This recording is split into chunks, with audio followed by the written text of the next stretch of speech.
Gauri Suryavanshi. S मराठीमध्ये आपलं स्वागत. वळूया आजच्या बातमीकडे. सुरगाणा काँग्रेस कमिटीतर्फे सुरगाणा तहसील कार्यालयात सोमवारी दिनांक 3 मार्च रोजी तालुका अध्यक्ष सखाराम बुहे यांच्या मार्गदर्शनाखाली विविध मागण्यांचे निवेदन नायब तहसीलदार मोहन कुलकर्णी यांना देण्यात आले.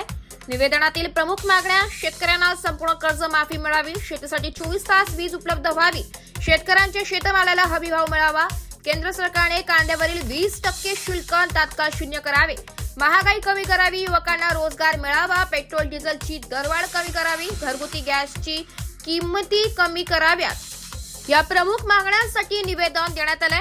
यावेळी शहराध्यक्ष चंद्रकांत भोये, महिला अध्यक्ष भगवती चौधरी, रामचंद्र थविल, दीपक हिरे व कार्यकर्ते मोठ्या संख्येने उपस्थित होते. एस मराठी न्यूज साठी प्रतिनिधी लक्ष्मण बागुल, सुरगाणा. अशाच नवीन ताज्या घडामोडी जाणून घेण्यासाठी आमच्या एस मराठी न्यूज चॅनलला लाईक करा, शेअर करा, सबस्क्राईब करा आणि बेल आयकॉनला क्लिक करायला विसरू नका.